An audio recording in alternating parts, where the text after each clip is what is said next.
Record. Okay. Good afternoon, everybody. Thank you for coming to our webinar today. We don't expect to be very long, although we do have we have up to an hour scheduled. I think we're going to have a little bit of a thinner crowd than usual today, but due to that, in fact, there might be some people just kind of signing on. We'll go ahead and just give it another minute or two for those folks.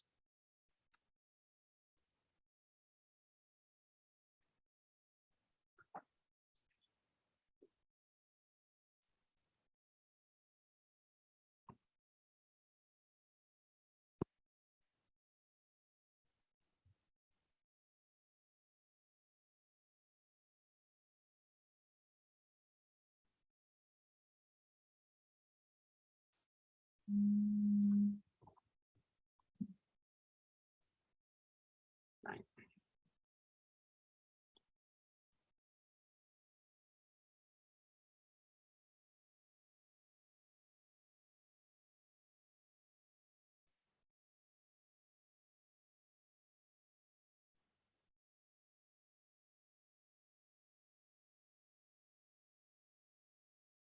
Okay, I'll just go ahead and start, and we will be recording this session for people to view later if needed.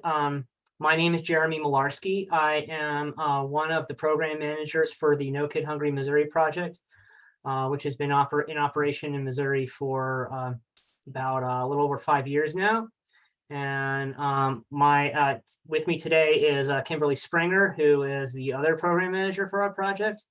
We're going to talk today just to give an overview of No Kid Hungry, particularly for people who haven't heard of us before, and also more importantly to talk about our fall grant cycle, in which we will be offering grants to schools and nonprofit organizations who are interested in feeding kids in Missouri.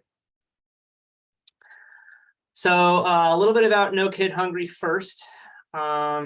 We again launched around 2016 in Missouri. Nationally, No Kid Hungry launched over 10 years ago, and there are No Kid Hungry campaigns or projects in many of the United States.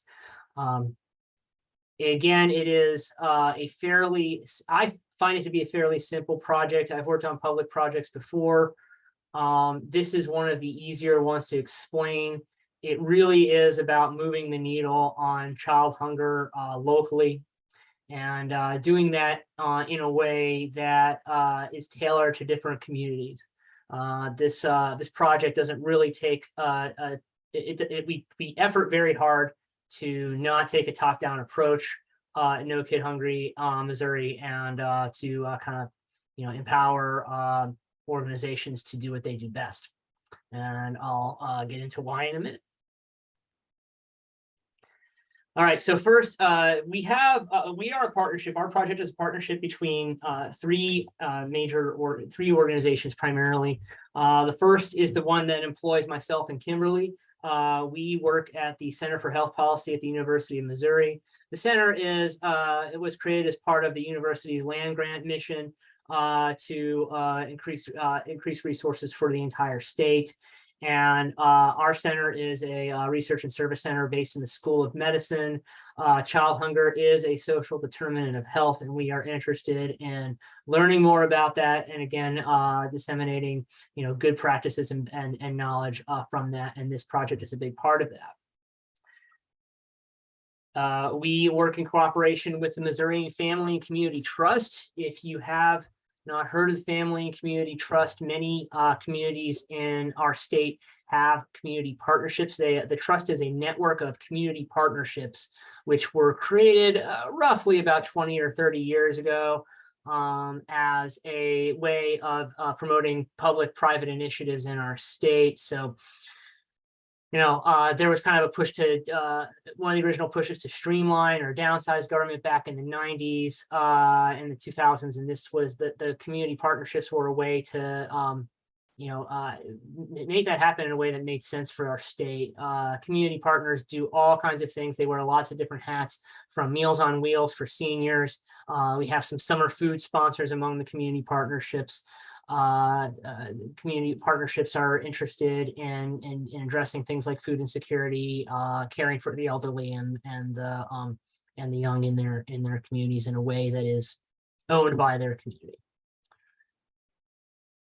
And in this project, MoFact is primarily responsible for the actual holding of the funds and the grants. So Kimberly and I are technical, we do technical assistance, and we evaluate the grants and we'll make recommendations to FACT, but FACT ultimately awards these grant contracts, and the FACT director signs them along with the executive of the organization that's winning money.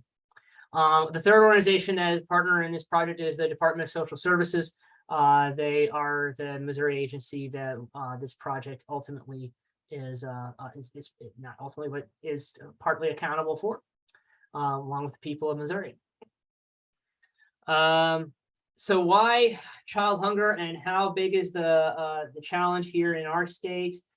This is as of fall of 2019, which is probably one of the most recent reliable data set for a number of different reasons. But more than half of our children that fall were enrolled in free or reduced school meals. And I show this slide, we showed this slide because we want to highlight the fact that this is not a rural problem or an urban problem exclusively. It is a challenge that is faced by all kinds of Missouri communities in different locations, and is more prevalent than a lot of people think. We focus our effort, and this is where I'm going to kind of explain the logic behind the project here. We focus our effort on USDA programs.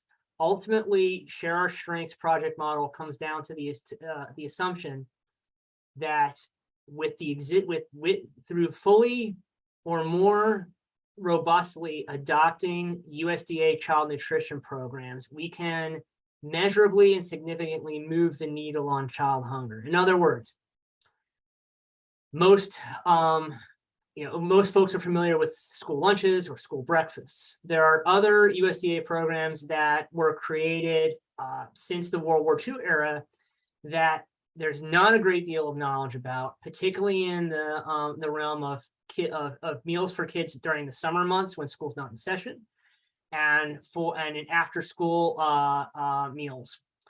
We also have found, as a kind of a nutrition analyst community, that there are a lot of good outcomes from higher participation in school breakfast, particularly in vulnerable and low income communities. And there's actually been studies that have found a relationship between school breakfast participation and attendance, even grades and performance and standardized testing. School breakfast makes sense, and we'll talk a little more about school breakfast in a bit. But the project basically it asks the question that if mini grants were provided for basically to fund either new adoption of these programs or improvements in terms of increase of participation in these programs, then we can move the needle on child hunger. So the two lines that we're going to talk about today are school breakfast and after school meals. Our school breakfast grants are available to schools in Missouri. Our after school meals grants are available to any participant in the relevant USDA program, which I'll go into in a second. And that includes both schools and nonprofits. So if you're not representing a school here today, or you're watching this and you're not a school person, that's okay. There are plenty of opportunities for organizations that are not schools, but do provide some kind of aftercare setting to feed kids. And those organizations we would welcome to apply for this grant. But these are the three sort of guiding grant lines that No Kid Hungry Missouri and other No Kid Hungry state campaigns use. I want to talk about after-school meals first and the importance of that. It is, relatively speaking, the more of those three that we just talked about, those three areas, this is the least utilized and has had the most increase in participation during the scope of this project. To kind of put it very simply, most people, again, like I said before, most people know about school lunch. A lot of people do not know about after-school meals, and that might be a possibility in their community, and let alone being aware of some of the potential benefits of serving after-school meals. So one of the grants that we're going to talk about today incentivizes the serving of after-school meals. This is an old study, but it has been tied to to a need. There's definitely need out there from surveys that we know people will eat these meals. So it kind of falls, after school meals falls under two USDA program umbrellas that we are concerned with today. One, if you're with a school, you may already be familiar with, under the National School Lunch Program, schools are allowed to serve an after school snack. This is a 2-component meal. As you can see from the slide, there are some differences between it and the CACFP program. One is that you can't serve at the NSLP afternoon snack if there's not a school day. And there's also the snack program under the school lunch program often works on an individual eligibility system, which means just as in school lunch, you're looking at students or maybe their parents turning in forms that talk about their household eligibility, and that is going to be different in the other program, the program on the right. So CACFP is the one that we are most concerned with for this grant.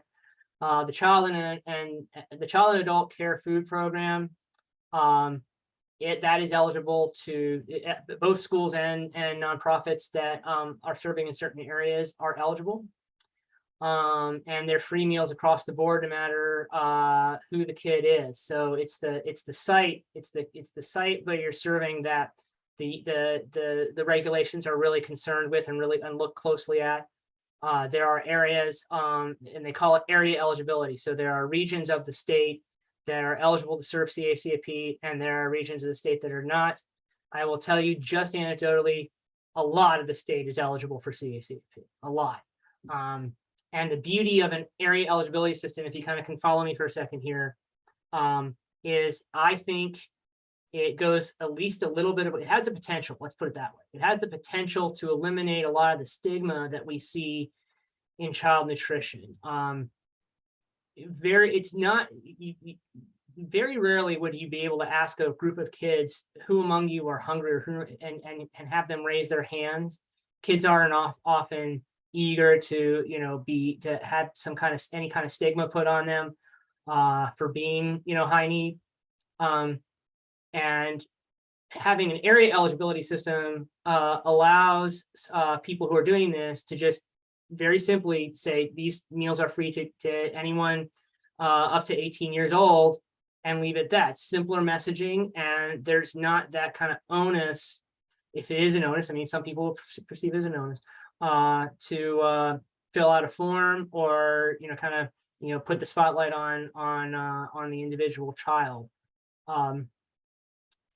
And CACFP also has a fairly fixed, fairly generous reimbursement rate for the meals. You can serve either the 2-component snack under CACFP or the 5-component, what's called full suppers. And sometimes, and a lot of times, that can help make this economically sustainable because it's a flat rate. You're looking at what your participation is, and you can kind of take an educated guess on what your revenue might be based on that.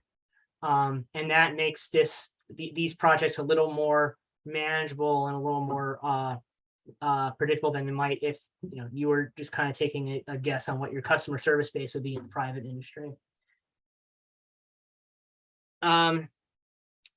CACFP runs on that area eligibility system I mentioned earlier. The way that works is if you are in the area of attendance of a school any that has 50% or more of their students eligible for free or reduced priced meals, then any site within that attendance zone is eligible.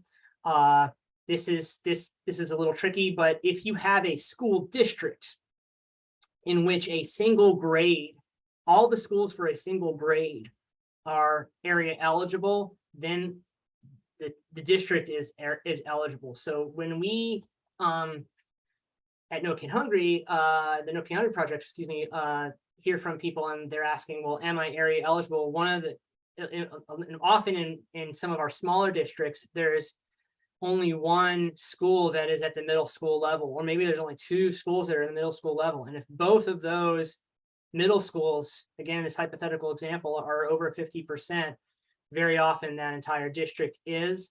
And school district maps are made available by DESE on their website. So that can be a way, if you're particularly if you're in the nonprofit world and you're looking that maybe there's no after school meals being served in your area and you're looking to see whether you're area eligible, that's kind of how it's done, is by looking at those attendance zones.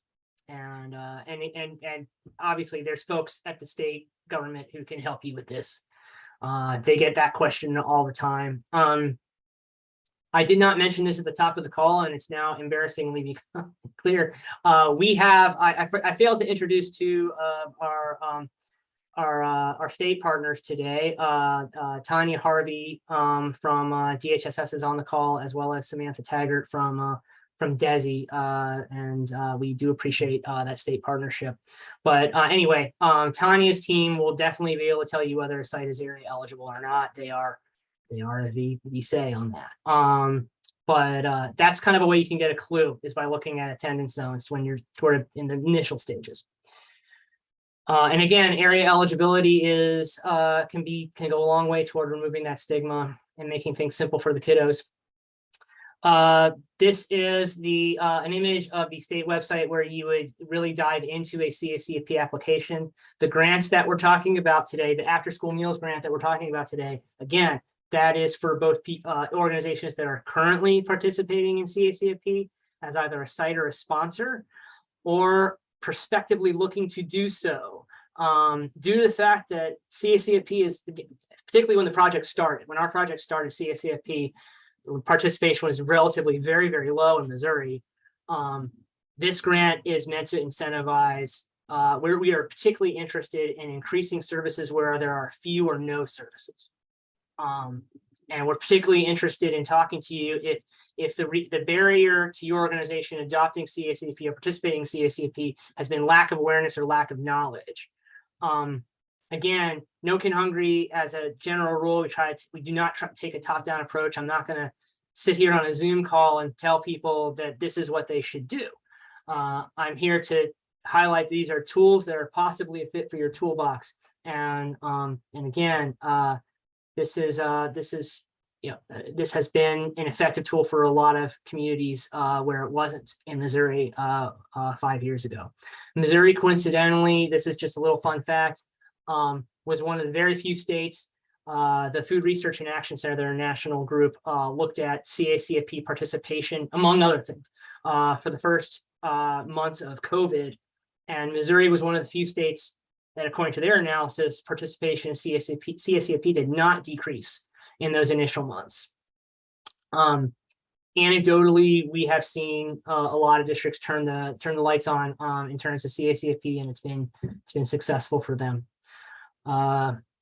So again, some people get us confused with the state regulatory agencies. No Kid Hungry is not that. We are a grant making project, and in order to be eligible for our grant, for the after school grant, an organization must be a participant in CACFP. Becoming a participant in CACFP is a process that the organization goes through with the state. And this website right here on the slide is your guide to that, along with the contact information on that website. In terms of best practices and stories that are shared, I mean, this site looks a little different than this now, but we are big proponents of what we call peer-to-peer facilitation.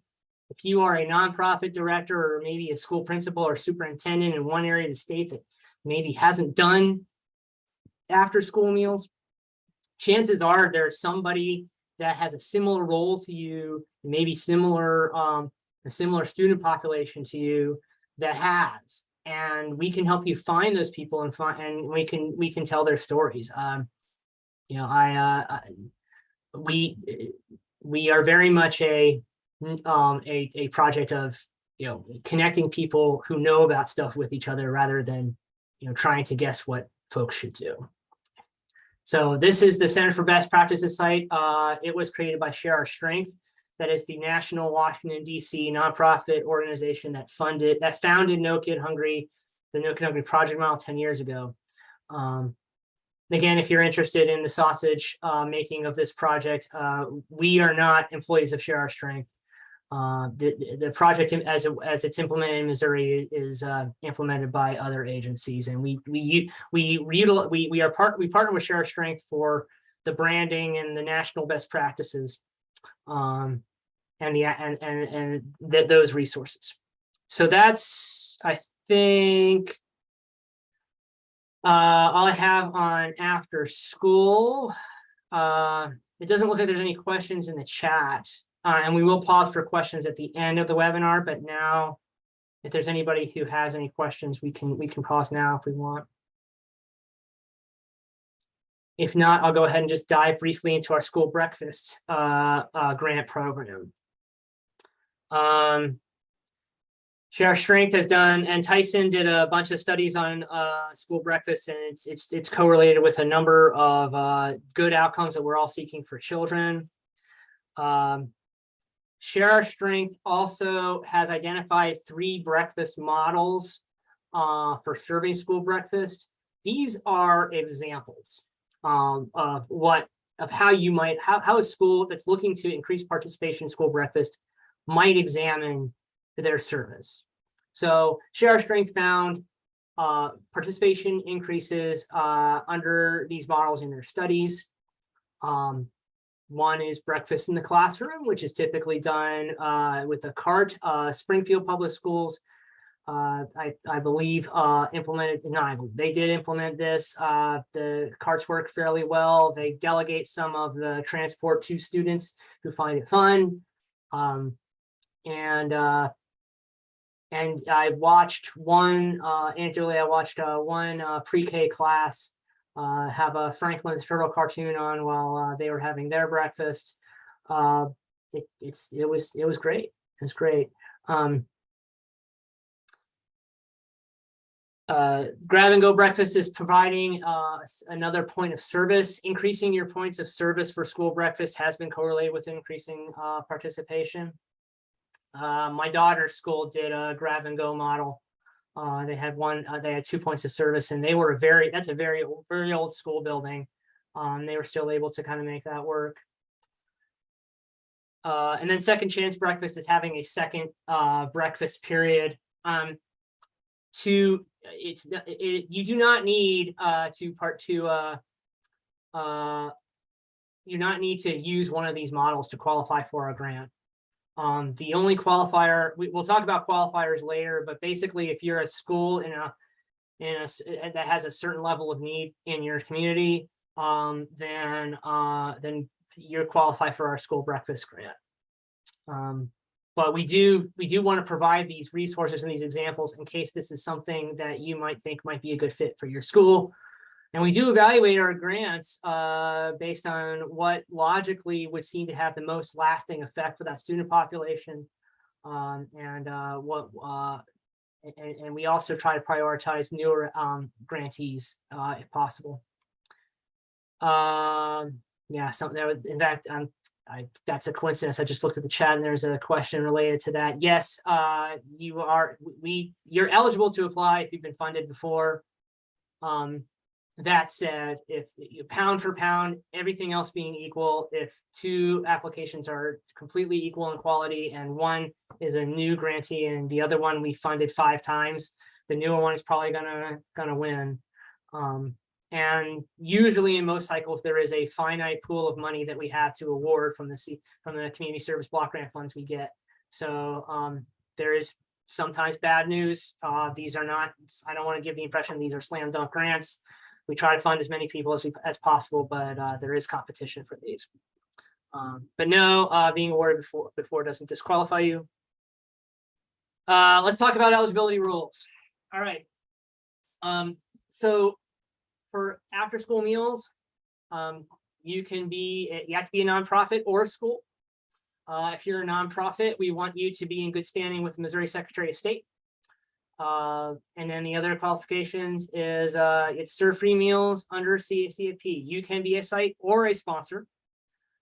If you are a newer organization, and hopefully I won't get into trouble by saying this, I think it's accurate to say, Tanya, please jump in if I'm wrong. I think it's accurate to say that the paperwork is at least incremental. The paperwork and regulatory requirements are at least a little bit less for sites than sponsors, right? I mean, is that a controversial statement to make? Say it one more time. The regulatory and paperwork requirements for sites is typically less than sponsors. Yes. Yeah, sponsors writ large, from viewed from 50,000 feet, sponsors are generally the entities that are responsible for interacting with the state regulatory agency, filing claims, and other functions. Sponsors can also be sites, so you can be both a site and a sponsor. Sites are the actual operators of a physical site, and that's where area eligibility comes in. You have to be in an area that's eligible, and sites work with their sponsors. So you can kind of think of the sponsors as more of the umbrella and the sites as the stuff under the umbrella, and they can be one and the same, but not always. And they don't always have to be the same. If you think kind of, I mean, it's weird to use the word type in this context, but they're not. Schools, just to put it in more plain language, schools have participated with non-schools under CACFP and vice versa. That does happen. And sometimes, and a lot of times that works out very well. Generally, yeah, that's probably all I'll say about the site and sponsor stuff. But anyway, you have to be one of those to be eligible for the grant. And it's okay if you're not one now. We just need you up and running by November 1st so that you'll have a good chance of serving a significant number of meals during the school year. If you are an existing member of this program, we want you to be in good standing with the state regulatory agency, which in this case is DHSS. Fairly similar eligibility rules for breakfast. You have to be a school, and we want you to have a student population in which 40% more of the pupils are enrolled in free and reduced. You don't, because of the data these days, and because we talked about this a lot as a team, when I first started on this project before COVID was even, we had even conceived of that, we looked at state claims data just as kind of a benchmark internally for whether we thought a school was likely to be 50% or higher.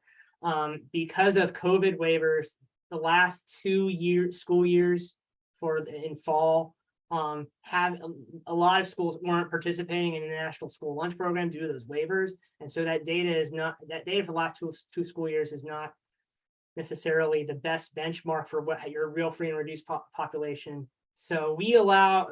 So all that's to say, and I'm sorry we're going kind of down the policy rabbit hole here more than we usually do, but it is okay to go back to the school year 2019-2020 to look at your free and reduced numbers.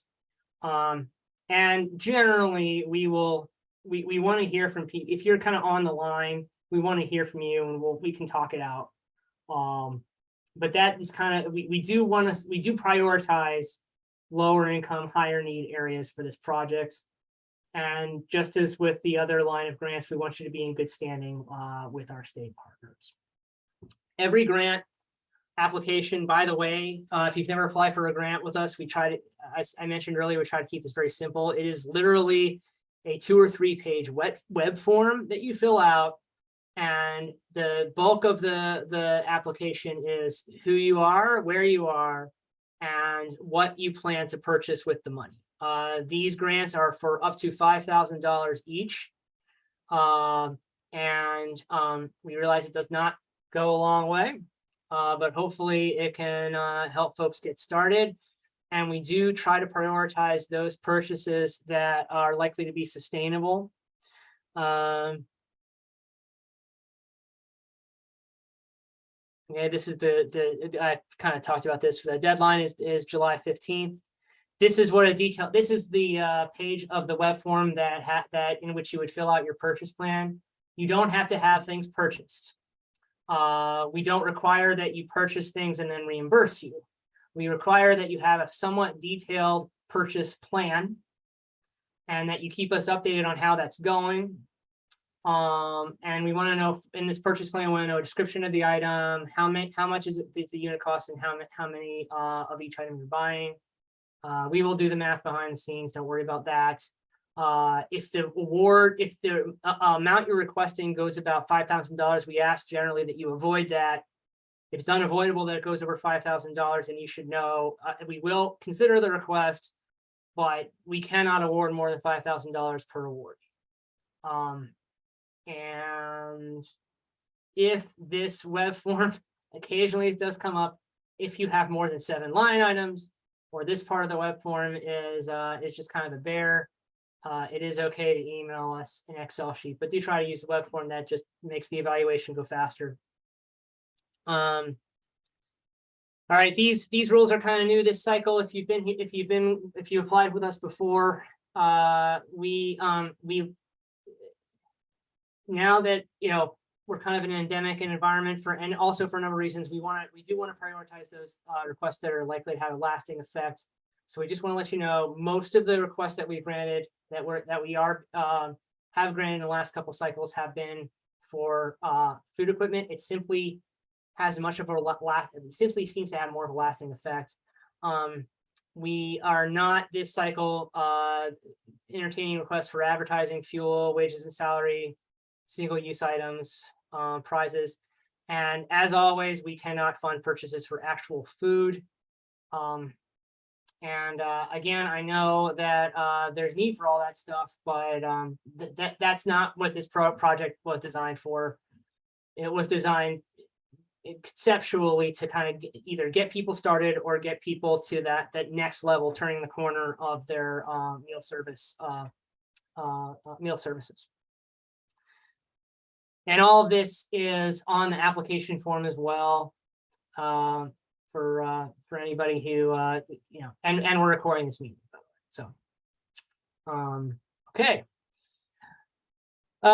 We do ask that folks report when you get the award. You'll be notified by us. Hopefully it won't be too much longer after July 15th. We know that folks want to have their plans in place before the school year starts, and we want to equip you for that. After you are notified of the award, I want you to, as soon as possible, to make your purchases. Well, we'll give you your awards will be distributed. We want you to make your purchases as soon as possible. If you are I really need to say this now. If you are having problems with your purchase, if the items were maybe more than what you thought, or you're struggling to find a vendor and you need to change the plan, just call us or email us, and we will. In most cases, we have found that we can make an adjustment. Our priorities remain the same. Our grant rules will remain the same. We can't purchase food, for example. But due to some of the supply line issues that we are experiencing as a country in the American economy right now, this is necessary. It is there have been past grantees in the last year who have identified purchases, and then something goes awry where maybe the vendor folds or the item's not available, and we do not wish to add additional stress to your plate if at all possible with these grants. We are here to help you, so please do keep that in mind.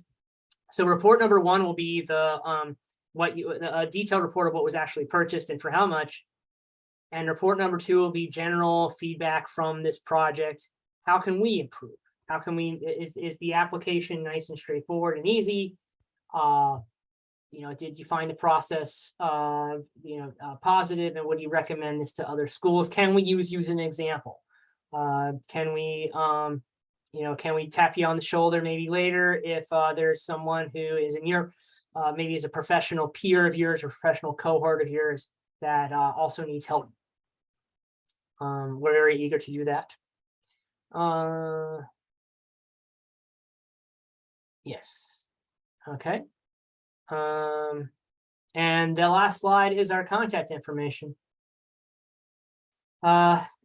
So yeah, there is a No Kid Hungry page on the MoFact sites. I'm not sure if it's updated with this grant information yet, but it should be very shortly. We announced the availability of these fairly recently.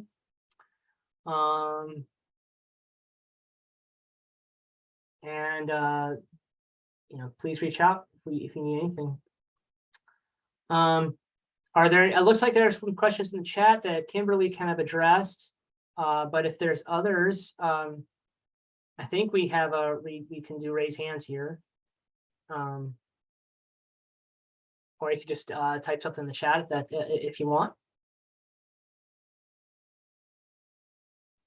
I want to thank our state partners very much. By the way, this is, I think, the third Q&A webinar that they have graciously agreed to sit on. This might be the first one, though, that somebody has not posed a question that requires the experts to chime in. But I'm sure those questions will come up. They always do. This is a fairly I don't know if chaotic is the right word, but it is a fairly dynamic regulatory environment that we are living in right now. A bunch of waivers just expired. It's probably worth spending a little bit of time talking about those. So last school year, there was increased flexibility for feeding kids in a congregate setting for CACFP,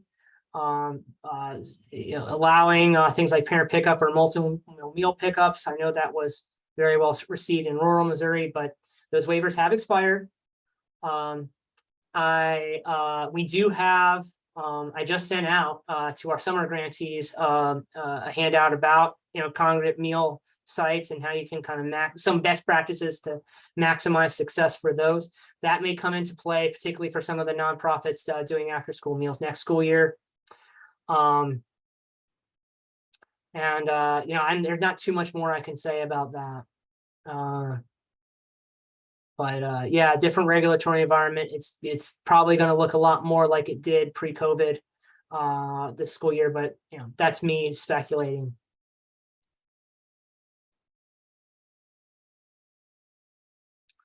All right. Quiet is okay.